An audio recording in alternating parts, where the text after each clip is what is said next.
2021 সালে নন্দীগ্রামের বুথে বুথে ভূতেদের দাপট ছিল না, ফলে চরম লড়াইয়ের মুখোমুখি হতে হয়েছিল মমতা বন্দ্যোপাধ্যায়কে। আর সেই লড়াইয়ের উত্তেজনার মাঝেই নির্বাচনী প্রচারের সময় নন্দীগ্রামে তার পা ভেঙে যায়, যা পুরো রাজনৈতিক পরিস্থিতিকে আরো উত্তপ্ত করে তুলেছিল। শেষ পর্যন্ত তিনি সেই কঠিন অবস্থার মধ্যেই লড়াই করেছিলেন, তবুও নন্দীগ্রামে পরাজয় এড়াতে পারেননি। পরে ভবানীপুর কেন্দ্র থেকে উপনির্বাচনে জিতে ফের মুখ্যমন্ত্রীর আসনে ফিরেছিলেন তিনি। কিন্তু এবার প্রেক্ষাপটটা সম্পূর্ণ পাল্টে গেছে। ভোটার তালিকা থেকে ভূতেদের উপস্থিতি কমাতে চলছে স্পেশাল ইন্টেন্সিভ রিভিশন অর্থাৎ SIR। 2026-এর বিধানসভাকে সামনে রেখে নির্বাচন কমিশন চাইছে আর যেন ভূতেদের ভোট না পড়ে। কিন্তু ভোটার তালিকা থেকে ভূত কমলেও রাজনৈতিক ময়দানে আতঙ্কের ভূত যেন আরো বড় হয়ে উঠছে। রাজনৈতিক মহলে আলোচনা, নন্দীগ্রামে সেই 2021 সালের হেরো ভূত এখনো তাড়া করে বেড়াচ্ছে মমতা বন্দ্যোপাধ্যায়কে।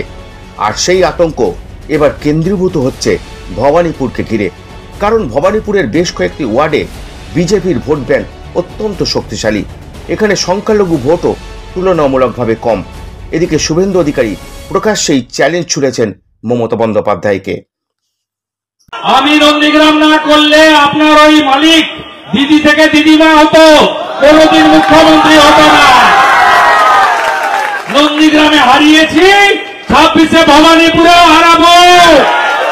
নন্দীগ্রামে হারিয়েছি, 26-এ ভবানীপুরেও হারাবো। SIR মানে ভোটার তালিকার নিবিড় সংশোধন। এটা নবম। কার নাম বাদ যাবে? মৃত ভোটার, তার নাম বাদ যাবে। আপনি কি চান বন্ধু মৃতদের ভোটে সরকার হোক, মৃতদের ভোটে MLA হোক? আপনি কি চান ফেক ভোটারে MLA হোক? আপনি কি চান একজনের নাম শীতলকুচিতে, একজনেরই নাম, একই লোকের নাম দিনহাটাতে, একই লোকের নাম মেখলিগঞ্জে, একই লোকের নাম ময়নাগুড়ি বা ডাবগ্রামে থাকুক? আপনি কি চান 4 জায়গায় নাম থাকুক, 3 জায়গায় নাম থাকুক, 2 জায়গায় নাম থাকুক?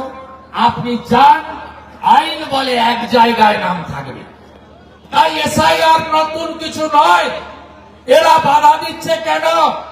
বাধা এই জন্য দিচ্ছে, মমতা ব্যানার্জি ফেক ভোটে মুখ্যমন্ত্রী, মমতা ব্যানার্জি লুটের ভোটে মুখ্যমন্ত্রী, মমতা ব্যানার্জি বাংলাদেশ থেকে আসা মুসলিম অনুপ্রবেশকারী রোহিঙ্গাদের ভোটে মুখ্যমন্ত্রী।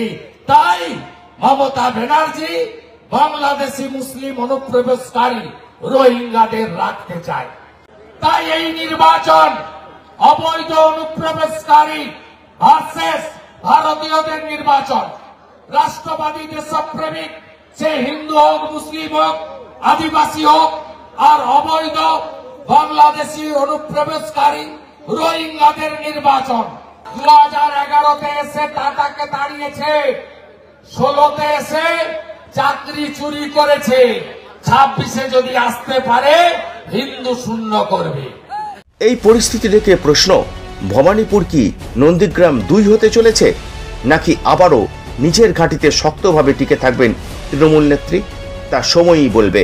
তবে রাজনৈতিক মহলে ভবানীপুর কেন্দ্র এখন আলোচনার মূল বিষয়বস্তু হয়ে দাঁড়াচ্ছে। আপনারা কি বলেন? জানান আপনাদের মতামত।